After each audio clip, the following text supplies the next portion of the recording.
Damos la bienvenida a nuestro encuentro de hoy. Pastor. Ciertamente, las palabras primeras que usted está diciendo. Dar la bienvenida. Sean todos ustedes, amigos y amigas, bienvenidos a esta tercera ocasión que nos juntamos para conversar de la historia de la Iglesia. Nos es grato contar con vuestra presencia. Deseamos infinitamente que lo que vamos a compartir sea recepcionado por todos ustedes y que el trabajo que lo hemos realizado sea también de bendición para ustedes y los suyos. Bienvenidos y bienvenidas. Gracias. Oremos. El Señor nos bendiga y nos proteja, ilumine su rostro sobre nosotros y nos conceda su paz. Él nos mantenga firmes en la fe, fuertes en la esperanza y en medio de las dificultades, perseverantes en el amor. Que nuestros caminos se encuentren en torno a Cristo el Señor y nos conduzcan a la unidad plena.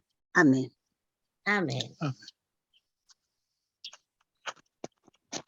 En nuestros dos primeros temas vimos cómo la iglesia fundada por Cristo se fue expandiendo por el mundo greco-romano. Primero en comunidades puramente judías y después en personas griegas y romanas.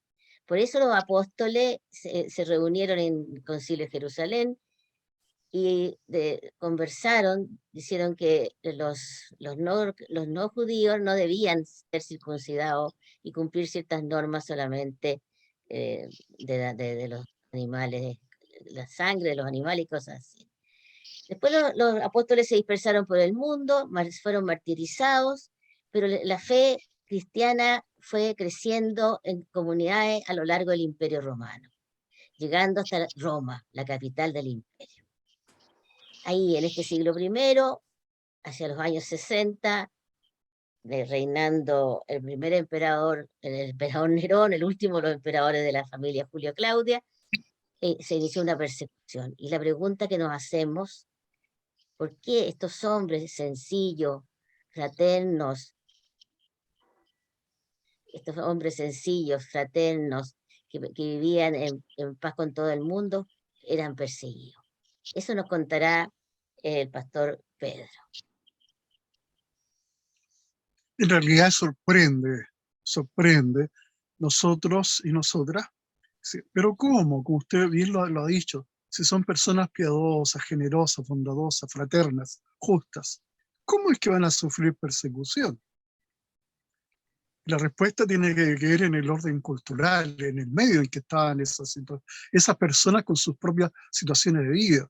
Ese imperio, el Imperio Romano, ¿verdad?, se sustentaba en valores propios de la época, es decir, la gran base de toda esa sociedad era la esclavitud, regida, ¿verdad?, como un estado teocrático.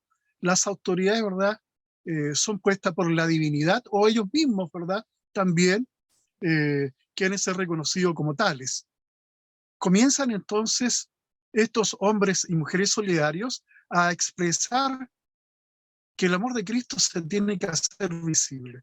Recordemos el texto que ya lo hemos estudiado en Hechos de los Apóstoles, dice, y la gente le reconocía por la fraternidad entre ellos, por la solidaridad que expresaban con aquellos que estaban padeciendo hambre. Nos decía el pastor Pedro que entonces que la misma cultura romana sintió como que era un problema esta presencia de esta gente que tenían otra mentalidad, ¿no? Cuéntenos. Sí, definitivamente.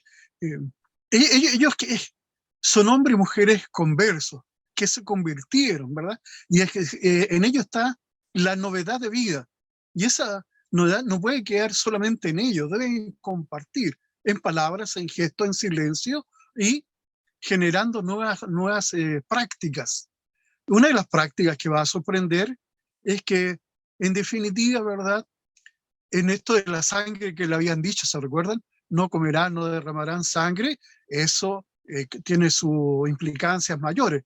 Cuando varios de ellos, ¿verdad?, y lo vamos a ver después, simplemente para enunciarlo, se niegan a ser soldados. porque está la posibilidad de derramar la sangre de los otros. Luego también, y en Hechos de los Apóstoles también, ellos iban a ser perseguidos, no por el imperio, sino por los comerciantes, cuando le dicen, ¿verdad?, que la salvación no está en esas imágenes. Recuerden que hay toda una problemática por ahí. Por lo tanto, los cristianos desde el comienzo están contracorriente. Por eso son peligrosos. Ya. Y las autoridades le van a perseguir porque están atentando contra el orden establecido. Cuéntenos las persecuciones de la primera persecución, la de Nerón. ¿Usted qué podría decirnos así resumidamente? Bueno, nosotros asociamos a Nerón, ¿verdad? Y las imágenes que nos llegan, está tocando la lira y de fondo Roma se está incendiando. Sí. Bueno, algunos dicen que en la expansión de la ciudad como tal, la urbe necesitaba un ordenamiento, y lo que hace él, ¿verdad?, ya que tiene la potestad absoluta, es que incendia para reducir barrios. Y eso se le salió de madre, de curso, y el incendio se expandió. Por lo tanto, tiene que dar explicaciones. Y las explicaciones que nacen a la época de que hubo una comunidad perversa que asusó el fuego, y que por esa razón, y eso era la comunidad cristiana, que era una comunidad pequeña, por lo tanto perfectamente podrían ser culpados de aquello. Por lo tanto, en esa misma época ya van a comenzar a burlarse los cristianos. Eso lo vamos a ver también más detenidamente en algunos momentos después, pero lo concreto es que comienza la persecución.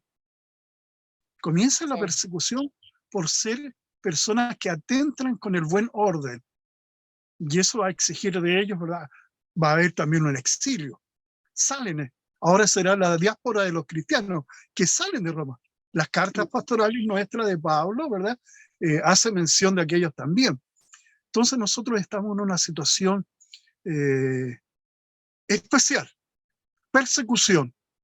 Porque son personas, ¿verdad?, que atentan contra el sistema, pero en esa oportunidad fueron culpados de algo que no hicieron, no hicieron. Pero comienza aquello definitivamente que va a ser desastroso para la comunidad cristiana. Sin embargo, van a tener que afinar opiniones y doctrinas también. La tradición dice que en esta persecución murieron Pedro y Pablo. ¿Sí? En realidad, no tenemos la certeza a rigor de que murieron en el mismo año y en épocas comunes. Sí sabemos que ambos murieron en Roma. Y van a morir en Roma precisamente porque son los líderes, las cabezas de este movimiento. A la época, recordemos que era un movimiento subversivo, está atentando contra el buen orden. Por lo tanto, aplican la ley romana, la Pax Romana, sobre aquellos líderes, y van a ser, entre comillas, ajusticiados. Y recordemos que Pablo era ciudadano romano, que no había comprado su ciudadanía, cosa que valía muchísimo, muchísimo, ¿verdad? El ciudadano romano era ciudadano de pleno derecho, de participar en la cosa pública. ¿Ya?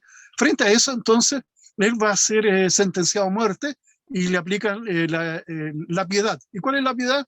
Le cercenan la cabeza. Un solo golpe y muere. El otro, que es Pedro, ¿verdad? Y usted lo ve, nuevamente aparece la personalidad de este Pedro. ¿Ya? Y dice, no, yo no soy digno de ser crucificado como mi Señor, y pide él que acepta la crucifixión y es colgado de la cruz cabeza abajo. Pero ambos llegan a este suplicio en la convicción de que han obrado como Dios les espera de ellos. El testimonio de fe, incluyendo, ¿verdad?, el riesgo de vida, cosa que aconteció no solo con Pedro y Pablo. Los miles de cristianos y cristianas que han dado testimonio hasta ahora. Así es. el historiador Tácito dice que fueron sometidos a torturas y a martirios tremendamente sangrientos. ¿Ah? Después vino la persecución de Domiciano, que pertenecía a otra familia, la familia de los Flavios, que parece que no fue tan, fue terrible también, porque por algún motivo él temía que los cristianos le quitaran el poder, parece, ¿no? Y bueno, eso ya refleja, ¿verdad?, que aquellos cristianos y cristianas están escalando socialmente. Es decir, no son los esclavos, no es el lumpen, ¿ah? Sino son otras personas que están en distintos estratos y que para él le ponen en peligro precisamente. Habría que recordar algo, que hacia el año 80 se está inaugurando, alrededor de esa hora, se inaugura el Coliseo Romano. Y es ahí en donde ahora es esta tragedia que van a ser la persecución. Son llevados al circo romano, al Coliseo Romano, donde esto van a hacer públicamente porque tienen que servir de lección. Y ahí tenemos relatos de las persecuciones, ¿verdad?, absolutamente terribles, que no estaban en la primera época. ¿Ah? Cuando se le entrega a las bestias. Yo les pido, así que si usted tiene oportunidad de leer algunos libros de historia sobre los mártires cristianos, es para quedar absolutamente acogidos en un espíritu, es decir, pucha vida. Sí. En la época que nosotros vivimos, ¿verdad?, damos testimonio, pero aquello era a costo de la vida o de ser prisionero. En esta época entonces están pasando estas cosas terribles y efectivamente el temor es algo real. Y él va a recibir recomendaciones que es mejor entonces también eliminar a estos elementos peligrosos que son los cristianos y cristianas, obviamente. Bueno, Nerón dictó un decreto que declaraba la religión cristiana ilícita y eso va a sobrevivir hasta el final hasta el siglo IV. ¿No se parece, Verónica? ¿Tú tenías alguna pregunta? A mí me gustaría preguntarle, pastor, ¿y el pueblo romano se adhería a estas persecuciones? En realidad, distintas capas sociales van adquiriendo la fe por el testimonio y porque ven en el testimonio que brindan los cercanos, ya familia u otros, ¿verdad?, un buen testimonio, que no están haciendo cosas indebidas, ¿verdad?, que además son correctas y justas. El apóstol Pablo por ahí nos dice en la primera carta de los Corintios, que podemos leer, dice, pocos de ustedes son gente de poder. Pocos de ustedes, entonces se mantiene ese círculo, pero a medida que avanza la fe cristiana, van dando testimonio a otros. Y conversamos con hermano Isabel, que era algo sorprendente. La fe va ascendiendo de las capas sociales a través de los testimonios de los incultos, de los esclavos. Claro. Hermano Isabel, que ahí usted puede aportarnos porque esa conversación fue muy sorprendente. ¿Cómo fue el ascenso y la transmisión de la fe? Lo que pasa es que en tanto en Grecia como en Roma, los esclavos, que eran prisioneros de guerra o personas que habían sido vendidas, por ejemplo, no tenían lugar donde quien los acogiera, no tenían una iglesia que permitiera rendir culto a Dios, y fueron los primeros que llegaron y se hicieron cristianos. Y fueron recibidos felices porque para el cristiano todos somos iguales. Pero ya en el tiempo de Domiciano incluso se puede decir que parientes del emperador se habían hecho cristianos. Yo quiero recordar algo que dice Eusebio de Cesarea, que Domiciano mandó llamar, escuchó que todavía vivían parientes de Jesús, descendientes del rey de los judíos, y mandó a buscar a estas personas y le llevaron unos campesinos sencillos y pobres que dijeron que eran dueños de unas pequeñas hectáreas en Israel, y, y él dijo, se convenció Domiciano que no era ningún peligro estas personas para su gobierno, para Claro. su poder, nadie le iba a quitar el poder. ¿Ah? Así que ahí terminó la persecución de Domiciano y fue el último de los Flavios y llegaron los Antoninos, que es lo que son los que gobiernan en el siglo II. Eso, pero no sé si por ahí era lo que quería en relación a lo que tú preguntabas. En el siglo II, entonces, llegaron, son los grandes emperadores son de la familia de los Antoninos. Está Trajano, Adriano, Antonino Pío, Marco Aurelio, que todos ellos se han pasado a la historia como gente sabia, preocupada de la justicia, de la educación, bueno, de la expansión del Imperio Romano. Trajano logró expandir el Imperio Romano hacia el norte, ¿ya? Así que, pero ahí fueron las últimas conquistas. Ahora, el tiempo de Trajano, que era, tanto Trajano como Adriano eran nacidos en España, son los primeros que son de nuestra cultura. El gobernador de Bitinia le mandó una carta a Trajano preguntándole, ¿hay que perseguir a los cristianos? Entonces Trajano le contestó diciendo que si eran acusados, si alguien los denunciaba y se les pedía hacer un sacrificio al emperador que era divinizado, sí, ahí se los podía castigar, pero no buscarlo, lo cual encuentro que ya era un adelanto. Hay una frase que se le atribuye a Trajano que decía, más vale que un culpable no sea condenado a que un inocente se lo condene falsamente. ¿Ah? Más vale equivocarse de esa manera. ¿Ah? Así que era bastante sabio. Pero en la persecución de que se hizo en Antioquía, fue apresado el patriarca de Antioquía, que era San Ignacio de Antioquía. Y Trajano pidió, parece, yo creo que por curiosidad, que lo llevaran a Roma. ¿Ah? Él es uno de los padres apostólicos que vamos a hablar en el tema que viene a continuación. Y después de los otros, Antonino Pío se dice que era el emperador perfecto porque se preocupaba de todo. Y Marco Aurelio, el emperador filósofo, que adhería a la filosofía estoica, escuchaba a los filósofos y presenciaba así como discusiones entre cristianos y uno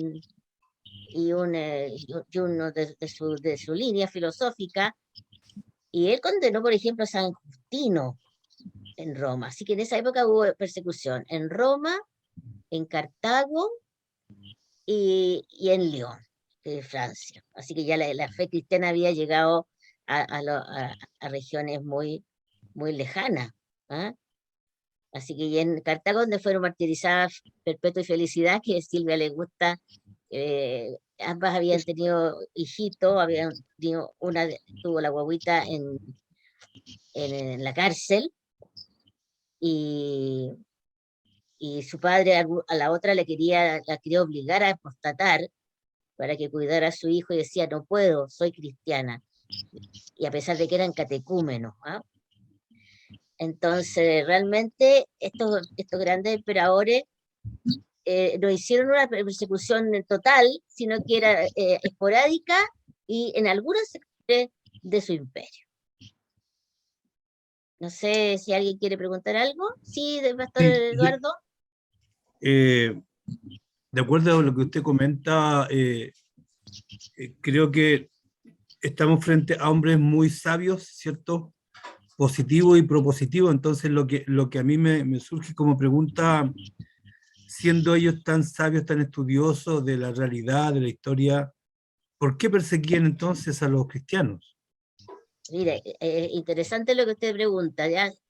A nosotros nos llama la atención, Yo creo que hay dos factores, ¿ah? Por un lado, los cristianos tenían mala fama y se los culpaba de todo lo que sucedía de las calamidades.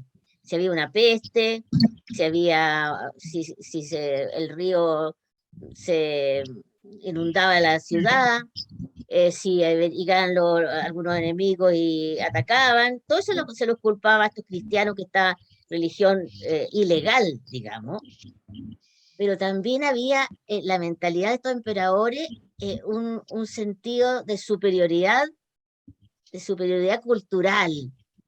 ¿Ah? Nosotros adherimos a una filosofía racional, que es muy, que nosotros queremos lograr una felicidad y que todo el mundo sea feliz,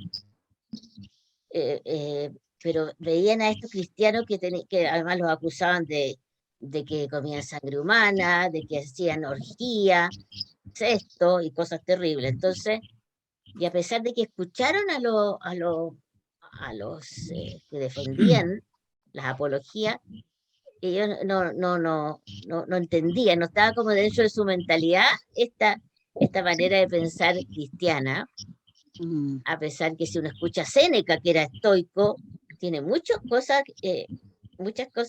ideas que son aparentemente cristianas, pero frente al tema de la resignación estoica está la adhesión a la cruz de Cristo que nosotros hacemos los cristianos.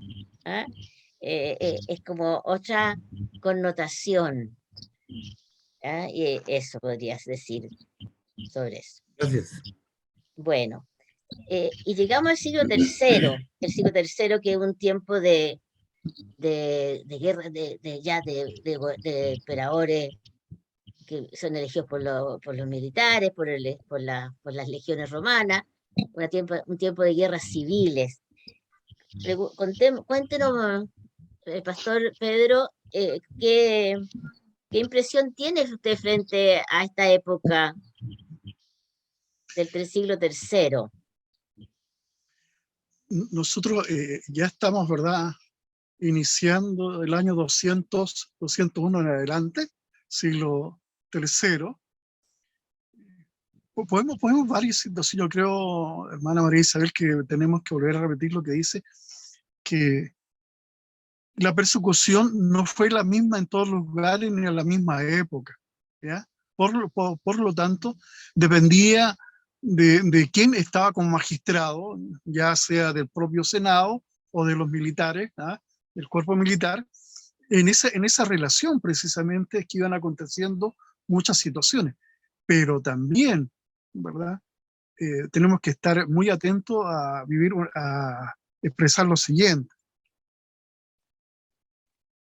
Si bien es cierto van a ser perseguidos, cristianos por la autoridad, también va a haber unas situaciones propias al interior de la comunidad, y lo vamos a ver.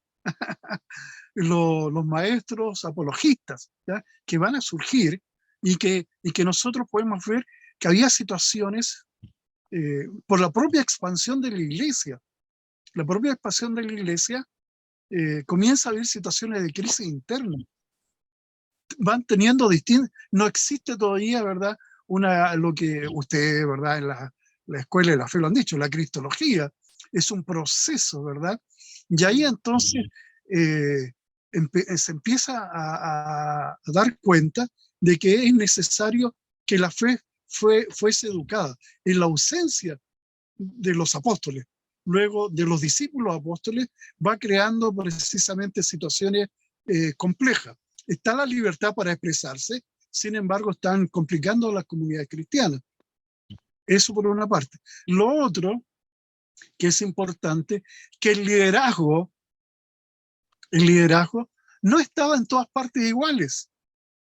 En algunas situaciones los que guiaban a las comunidades cristianas no eran personas como lo fueron después los presbíteros y obispos.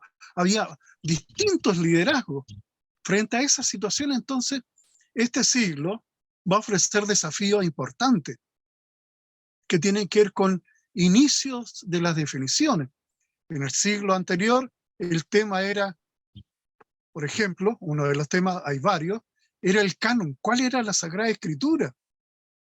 Y los cristianos, sí, imaginémonos, están siendo perseguidos y tienen que darse el tiempo para sobrevivir, pensar la estrategia de sobrevivencia, pero también pensar ellos, que ellos tienen que definir aquello porque va a ser, junto con el testimonio de vida, va a ser la palabra, el texto sagrado, el que va a guiar a las comunidades.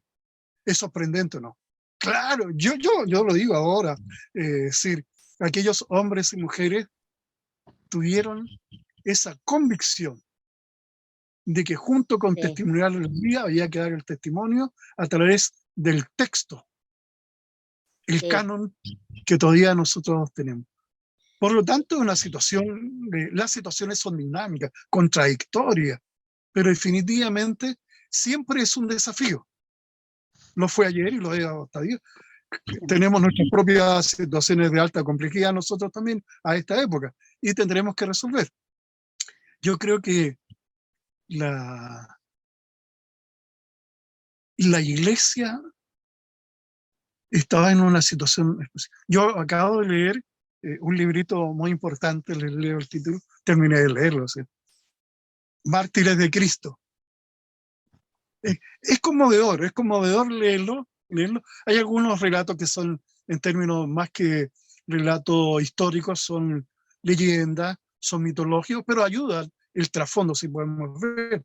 Y me he conmovido por la carta que envían los 30 soldados que adhieren a la fe de Cristo. ¿Ah? Y habían como, ¿cómo se llaman? Legiones en que había un gran número de cristianos que sufrían muchísimo frente a el resto de los soldados, ¿no? Claro, entonces es para sorprenderse. Acabé de leer un libro, ¿cierto?, de un estimado obispo católico, dice, todo es gracia. ¿Eh? Sí. Todo es gracia. Magnífico texto que me hizo mucho, me llevó a la reflexión, y creo que efectivamente los cristianos enfrentando ya la muerte, el riesgo de ser convertido en esclavo o vivir el exilio, otra posibilidad, ¿eh? Salir de su grupo a la diáspora, eran desafiados a vivir la fe en autenticidad, pero correspondiendo al momento que estaban viviendo y en la comunidad donde ellos querían demostrar la fe. Siempre desafiados. Yo escuchándolo, pastor, me acordaba de Ireneo de León, que murió en 202 y que fue un gran defensor de la fe frente a los gnósticos, que vamos a hablar de ello cuando hablemos de los apologetas. Y él ya tenía el canon, o sea, el canon actual de los libros inspirados estaban. Ahora, los emperadores persecutores eran Septimio Severo, Decio, Valeriano, y entre ellos se fue martirizado el papá de Orígenes, ¿ah? Aquí en Alejandría, que fue súper importante. ¿Podría agregar algo más usted respecto de este siglo o de la persecución? Bueno, habría que decir que la escuela de Alejandría fue una escuela filosófica muy importante, muy Sí, pues, importante. claro. Hubo varios inminentes y muy importantes autoridades que todavía tenemos algunas cartas de ellos y otros tenemos, ¿verdad?, opiniones a los cuales ellos testimoniaron con su vida, que aparecen son casi ignorados, pero la escuela de la Alejandría, ¿verdad?, expresa eso, el norte de África, ¿verdad? El norte de África, Sí. fueron ellos los que ayudaron a la fe europea. Entonces, por eso que son tan importantes leerlo en forma particular, ¿eh? De los muchos hombres, ¿verdad?, que dedicaron su capacidad reflexiva, orientando lo suyo. Uno queda sorprendido de estamos diciendo la escuela de Alejandría, pero si hay una escuela de Alejandría es porque hay una iglesia. Pero Hay claro, una iglesia que está a aquello. Es sorprendente. Entonces estamos viendo que el cristianismo ha ido escalando los estratos sociales y está llegando entonces a lo que podríamos considerar ahora que son la universidad, la academia, la que está también aportando lo suyo. Sin lugar a dudas, ¿verdad? Que todas las personas, ¿verdad?, que se vinculan a Alejandría, entre ellos Orígenes y los demás, son personas que merecen todo nuestro estudio y también darnos cuenta de la convicción que había en ellos. sí. Una de las persecuciones más terribles fueron las de Decio, que gobernó hasta el 251. Ahí fue torturado Orígenes, ¿ah?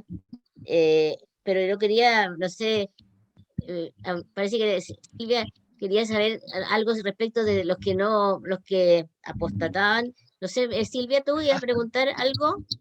Sí, me interesa saber por qué algunos cristianos apostatan y otros son fieles hasta el martirio. ¿Y por qué? ¿Qué pasó con los que apostataban? ¿Sufrieron? ¿Los perdonaron? ¿Qué pasó con ellos?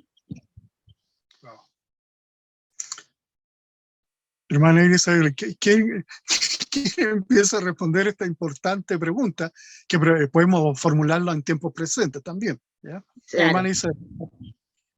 ¿Cómo? Usted o los dos. Puede ser. Yo puedo decir un poquito y usted el resto, pero los lapsis se llamaban, la gente que apostataba, y justo frente a esto habían dos grupos.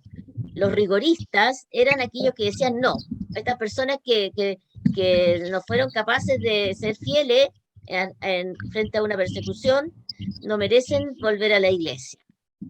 Porque Jesús dijo, al que me responda, ¿no es cierto? El que sea fiel, el que me reconozca delante de los demás, yo lo reconoceré delante de mi Padre que está en los cielos. Y había otro que podían llamarse laxos, que eran más flexibles, que decían no, tenemos que perdonarlo, tenemos que volver a la iglesia, pero después de pedir perdón, hacer una penitencia y prometer que va a ser fiel, ¿no? No sé quién de todas esas dos posiciones triunfó. El de la misericordia, por supuesto, ¿cierto? Jesús dice que si la oveja se pierde, hay que salir al encuentro de ella y fue reconocido eso, que las personas pudieran volver. ¿Sí, pastor? No sé si... En relación a ese del por qué, es una pregunta permanente, permanente. ¿Cuáles son las razones? ¿Cuáles son las vicisitudes, las situaciones que vive cada persona o cada comunidad para vivir el momento dado? El momento dado. Para algunos, yo leyendo algunos textos decía, bueno, los que podían precisamente declarar su fe hasta el martirio eran aquellos que nada tenían, como que era la fe de aquellos hombres, los primeros, ¿verdad? Los que van a ser personas. Eran trabajadores o esclavos o libertos, no eran gente de elevada posición social. Entonces ellos, por tener nada, eran capaces de ofrendar su vida. Esa forma de leer la historia es menoscabar lo que era para ellos muy importante. Era la fe, eran convictos, ¿verdad?, que el Señor Jesús había resucitado y era el Señor de su vida, el Kyrie. Todavía nosotros en nuestra liturgia ofrecemos, ¿verdad?, Kyrie eleison, Señor, ten piedad. Ten piedad. Entonces, ellos reconocieron, ¿verdad?, a lo largo de todo ese periodo que estamos viendo, que el Cristo resucitado, el Hijo de Dios, el hombre de Dios y el hombre verdadero, y todo como lo van a empezar las confesiones cristianas, precisamente ellos lo van a asumir como su Señor. Y si yo soy un esclavo, el otro es su señor. No puede menos que hacer lo que se espera que haga el siervo. Por lo tanto, esa mirada bien subjetiva, pero están escritas por ahí, menoscabando la fe de aquellos hombres y mujeres no pudientes, entre comillas, pero sí eran poderosos en la fe. En la medida que fueron escalando y teniendo otras situaciones, les fue más complejo. Pero ni aún así. Lo importante es que ellos dijeron, lapso, ¿verdad? Aquellos que caídos, aquellos que no hacían genuflexión, doblar la rodilla, ¿verdad? Arrodillarse frente a los distintos señores, ¿verdad? Y no ofrendaban tampoco el incienso. Frente a esas cosas, hombres de distintas categorías sociales, hombres y mujeres, ancianos, ancianas, y otros, ¿verdad? Dijeron, no, Cristo nos ha dado una vida nueva. ¿Por qué voy a renunciar? Vamos a ver por ahí algunos testimonios, pero lindísimos. Ustedes están pidiendo de nosotros, ¿eh?, que apostatemos cuando es aquel que nos ha dado la vida. No puede ser. Y los magistrados que hacían la investigación se sorprendían por la sencillez con que respondía. Sin embargo, claro. La sencillez de su fe convicta de que Jesús era el Cristo, el Señor. Así es, así que fue Gracias, maravilloso. pastor. Bueno, y llegamos al siglo IV, que es el fin de las persecuciones de los primeros siglos, y las últimas persecuciones fueron de Diocleciano. Él tenía, junto con su suegro, parece, odiaban a los cristianos, tendrían algún prejuicio o algo le había sucedido, y dictaron unos edictos, donde 4 edictos principalmente. El primero para que se destruyeran la iglesia, después que se destruyeran los libros sagrados, después que se tomaran preso a los líderes, los presbíteros, los diáconos, los obispos. Y por último, el cuarto edicto era persecución general. ¿Ah? Así que fue realmente terrible, y en esta persecución murieron muchísimas personas, y entre ellos está Sebastián, el que fue asaeteado, y que aquí en Chile existe un culto especial allá en zona de Yumbel, y que fue asaeteado por flechas, ¿eh? Un oficial romano famoso. Bueno, pero cuando muere Diocleciano, los sucesores de Diocleciano ya dejaron la persecución y subieron al poder. Había un sistema eran dos emperadores y 2 césares, 2 en Oriente y 2 en Occidente. Los de Oriente estaban en sede en Roma y en Milán, y los de Occidente en Roma y en Milán, y los de Oriente en Nicomedia, ¿ah?, que era el sector de Asia Menor.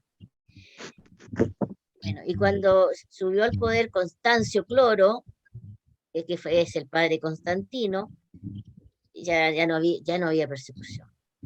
Cuando muere Constancio Cloro, sube tu hijo, Constantino, que junto con Licinio y otros más. Entonces, primero Licinio firmó el edicto de tolerancia de Nicomedia en el año 311, donde decía que nosotros, los emperadores, ¿no es cierto?, vamos a reconocer todas las religiones que se practiquen en nuestro imperio, y que puedan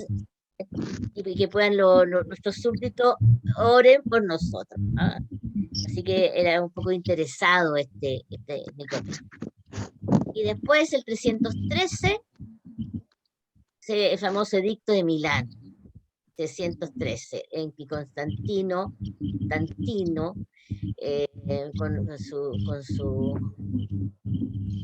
con Licinio, van a reconocer la libertad de cultos. Es súper interesante leer el texto, porque se conservan. Los romanos en ese sentido son geniales. Tenían los escribanos, los que escriben, tienen actas de todo. actas de todos los mártires, actas de todos los juicios, actas de todos los decretos, todo eso está publicado, así que se puede encontrar. Entonces, ahí también se reconoce ya la libertad absoluta de culto para todos aquellos que quieran rendir culto a cualquiera de los dioses, pero porque estos dioses pueden contribuir a nuestra, ayudarnos y a preservar este imperio romano en que nosotros hemos gobernando y que establece la paz en el mundo. Así que llegamos al año 313, donde ya existe fin de las persecuciones. Solo retornaron con Juliano el Apóstata a mediados del siglo IV.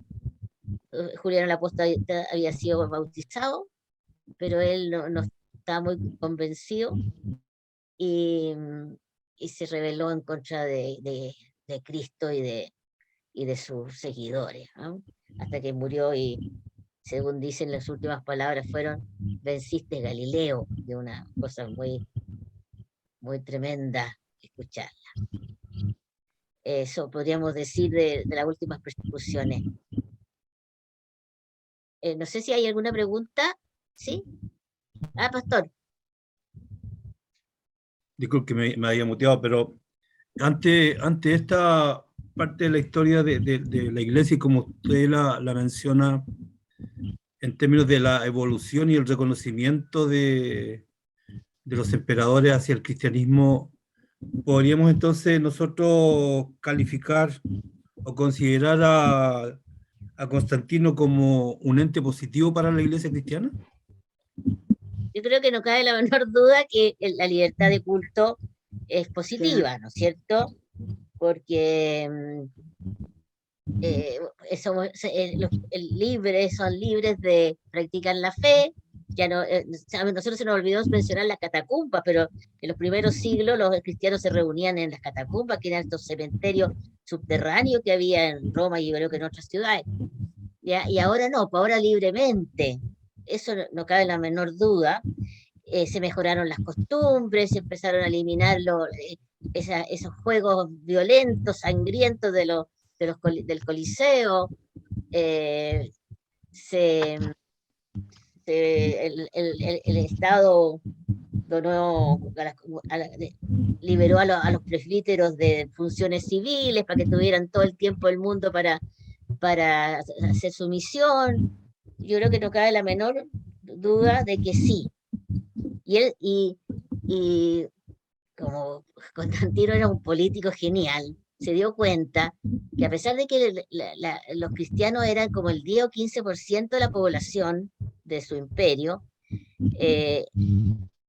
pero tenían una cohesión entre ellos, eran unidos, todos transmitían en el mismo sentido, entonces se apoyó mucho en ellos. Incluso uno de sus consejeros era Ocio de Córdoba, que era un obispo español que lo apoyaba.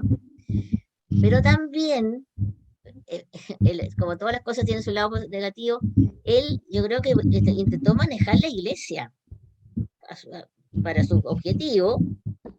Por el otro lado, también se dio su palacio, uno de sus palacios, para que viviera el obispo de Roma, ¿no es cierto? Dio dinero a la iglesia, etcétera. Ahora, el que yo creo que piensa que Constantino fue negativo para la iglesia es Dante Alighieri, que puso a Constantino en el infierno de la Divina Comedia. ¿Por qué? Porque le dio dinero a la iglesia, y la iglesia, y eso corrompe, y el dinero y el poder corrompen, como se sabe, ¿no es cierto? Entonces, por eso yo decía que, como todas las cosas, Constantino fue positivo en algún sentido y negativo en otro. Eso le podría decir. Habría que ¿Sí?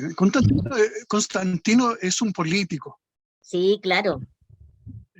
está enfrentando situaciones, requiere de algo que una a todos, ¿verdad? Y va reconociendo que una fe religiosa ayuda, porque la fe religiosa tiene un sustento del buen orden, de la comunión, de la solidaridad, ¿ah? Pero también es religioso en sentido de una deidad. Entonces los dioses quieren en el bien. Por lo tanto, hay una comunidad que está ascendiendo, que ya ha ascendido socialmente, ¿ah? Por lo tanto, podría ser aquella una buena posibilidad de nuclear a las distintas comunidades del vasto imperio. Habría que decir lo astuto que era él, Sí, que cuando se da el edicto de tolerancia, se permite la creación de templos cristianos, pero fuera de Roma. Los templos cristianos se construyeron lo que se llama extramuros, al de otro ahí. lado ¿verdad? Y ese lugar, Castel Gandolfo, ¿ah? Está fuera de Roma, está fuera. ¿Ah? Por lo tanto, pero en Roma se mantuvo los templos, el panteón greco-romano, se mantuvieron vigentes. Pero claro, Entonces, va a ser reconocida la religión del Estado, va a pasar un tiempo, pero hasta esta época él maneja los hilos de la situación con una inteligencia increíble, increíble. Nosotros mismos recordemos cuando en la batalla, ¿cierto? Dice que con este signo vencerás, haciendo la alusiones. cruz. Entonces aparecen estos relatos que nosotros podríamos creer, tempranamente se hizo cristiano. Si no tenemos ninguna certeza de que sí o que no. Sí, lo que sabemos, ¿verdad?, que él retardó su santo bautismo hasta lo último. No quería perderse la posibilidad de llegar a los cielos. Pero eso refleja una persona de una racionalidad, de un proyecto político, de un proyecto, ¿verdad?, de imperio, en los cuales, ¿verdad?, él tomaba decisiones muy bien pensadas. O sea, es una estratega, lo que diríamos ahora, ¿verdad?, en términos de la real política, un estadista. Y bastante maquiavélico, diríamos, a la luz del fin justifica los medios. Según murió el 337, y se dice que se bautizó poco tiempo antes, ¿no? No hay que olvidar que también creó la capital, que va a ser la segunda Roma, en Constantinopla, a la orilla del mar de Bósforo, en la confluencia de dos continentes, entre Europa y Asia, ¿ah? Que realmente Constantino se pasó, pero vamos a dedicar un capítulo completo a Constantino, así que lo dejamos hasta aquí esto. Y llegado a este momento que estamos terminando este tema, que daría para mucho más, pero damos una visión general. ¿Qué podríamos decir todos los que estamos aquí respecto de los aspectos positivos y negativos de las persecuciones? Porque como todas las cosas, tienen aspectos positivos y negativos. No sé, Eduardo, ¿usted tiene algo? Sí, cuéntenos. Sí, la verdad es que yo creo que una vez más, cuando uno revisa la historia, en realidad descubre que la fe y la perseverancia lo son y lo han sido todo para la historia de la Iglesia. Porque yo siempre quedo gratamente admirado, como lo decía el pastor Pedro, el cómo la gente en el primer siglo, cuando iba camino al sacrificio, no iba llorando, Sí, iban cantando. claro. Entonces, y me pregunto, ¿quién hoy día, cuando nos dan un diagnóstico de una enfermedad, que inmediatamente nos dice, ¿sabe qué? Usted ya le quedan 6 meses de vida? Ninguno de nosotros saldría cantando ni adorando a Dios de la clínica ni del hospital. Claro. O sea, nuestro semblante inmediatamente se decae. Entonces, ahí uno se da cuenta de la importancia, vuelvo a reiterar, de la fe, que es un regalo de Dios, y la perseverancia de mantenerla en todo tiempo y en todo lugar. Y aquí nos damos cuenta de cómo esa perseverancia logró que en 3 siglos recién hubiese un reconocimiento para aquellos herejes cristianos. Entonces, la historia nos enseña muchas cosas. Gracias. Sí, gracias. Silvia, Verónica. A ver, a mí me impresionante la fe de los primeros cristianos. Y también me gusta tantas mártires, el alma recordar todas esas muertes y muertes terribles. Viendo eso mismo en estos tiempos, supongo que muchos mártires en esta época sigue permaneciendo esa fe, esa alegría de entregarse por entera a Cristo, por ese amor tan grande, por ese reconocimiento que tenemos de nuestro Salvador. Sí, sí. Gracias. Verónica, no sé si... Bueno, a mí me impresiona mucho todo el proceso, ¿no es cierto?, histórico tan difícil que le tocó a los primeros cristianos vivir, y cuánto le debemos nosotros, los actuales, a ellos, a su tremendo sacrificio de amor, de fidelidad, y son un ejemplo a seguir. No sé qué tan dispuesto uno pueda estar, pero debemos sentirnos en ese sentido muy orgullosos y honrados de esa sangre que se derramó.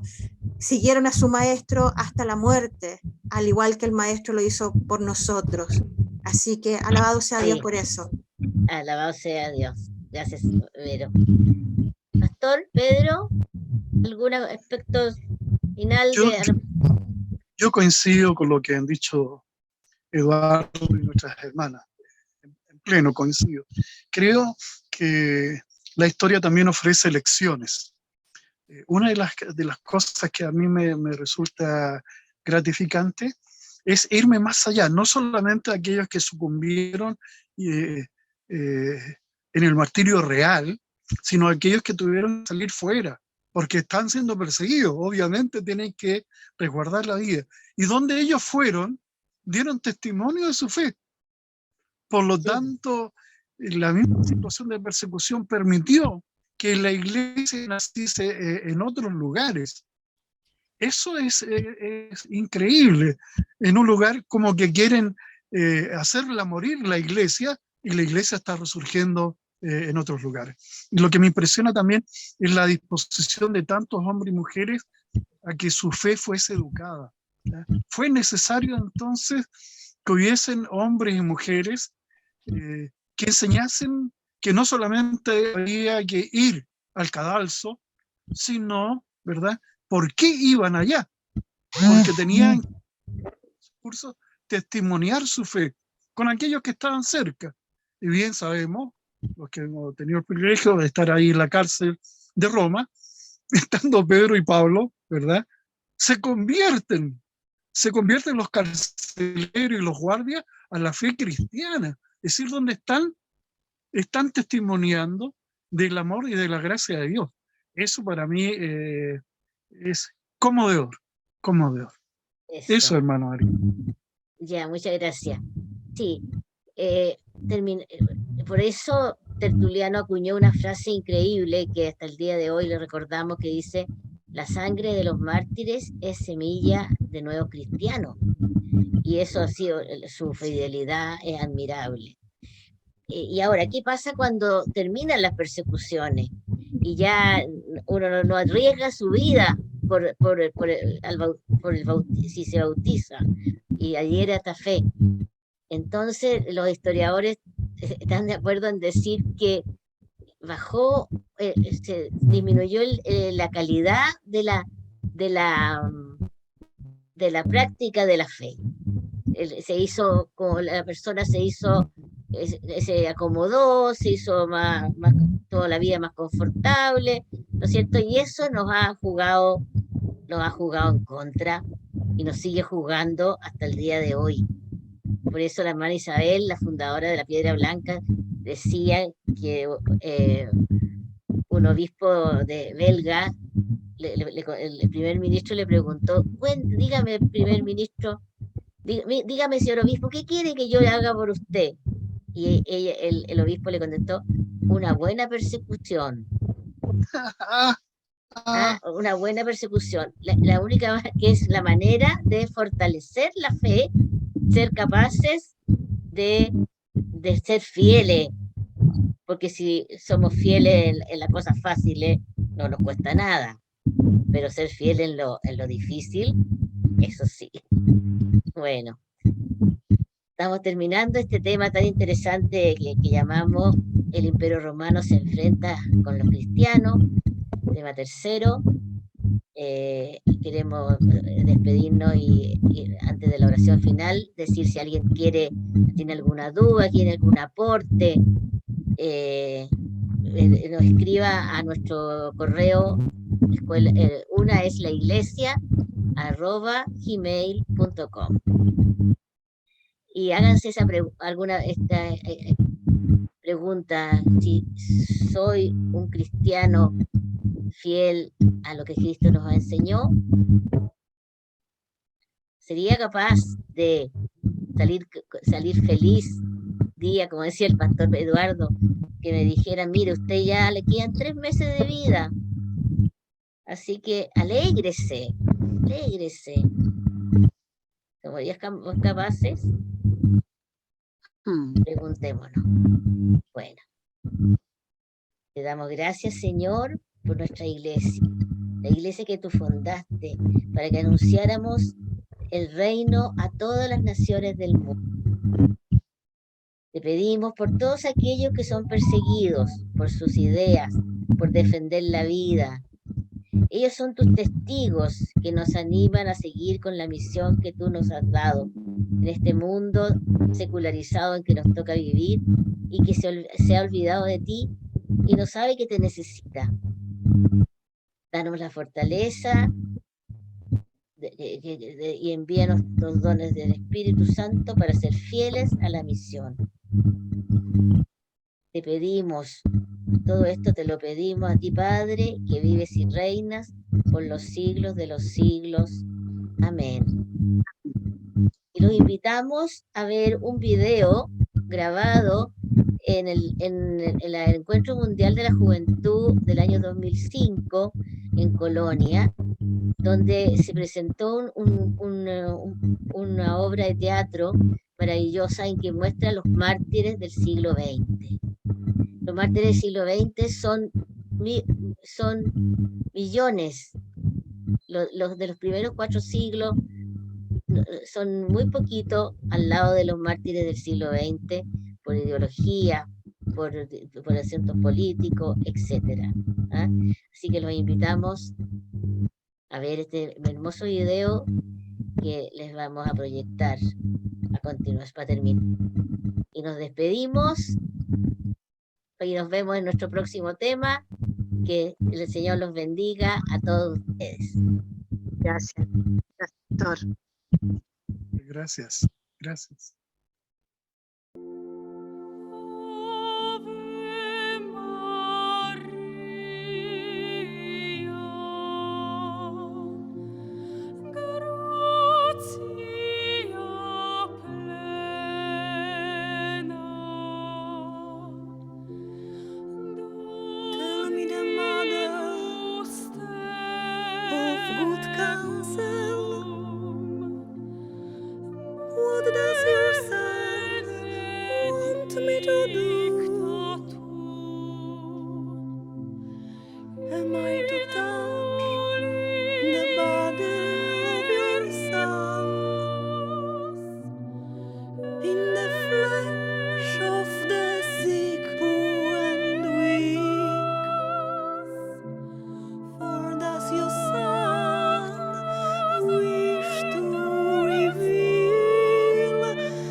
I lay down my life, that I might take it again. No man takes it from me, but I lay it down of myself. I have power to lay it down, and I have power to take it again. Bella mia, il tempo venne di andare a vendemmiare. Si cammina il contadino, alla vigna se ne va. E il povero la pigia e la mette dentro i tigni. Bella mia, contenti tutti quando poi si venderà. Who is this woman who comes leaning upon her beloved? Can I make a wife that you always wished for? Be just the way you are now.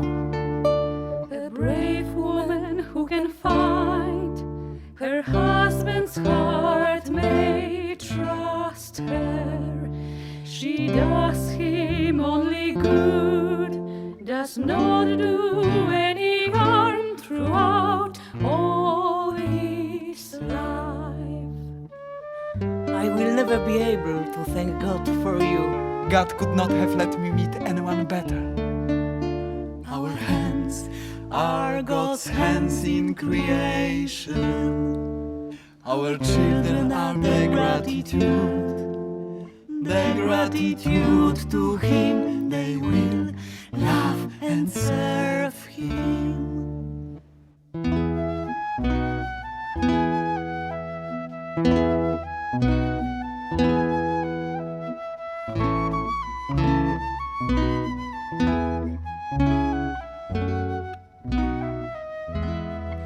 Nina nanna tido letto, garverà papà de Roma, al porterà un ciuffoletto, alla nanna tido letto. While I was pregnant, for the fourth time it turned out that I had a tumor in the uterus. For all those long months, you did not say a word about that, which as a doctor you realized. They can save only one of us. I want them to save our baby. The girl began to come to this world on Good Friday 1962. The healthy baby was born the next day. At the same time, the bell started ringing and the resurrection began. We named her Jayana after mother, Emanuela, expected. I am obedient to God's will, and God will take care of our babies. In agony, you repeated a number of times, Jesus, I love you. Jesus, I love you. Gesù ti amo, Gesù ti amo, Gesù ti amo. I lay down my life that I might take it again. No man takes it from me, but I lay it down of myself. I have power to lay it down, and I have power to take it again.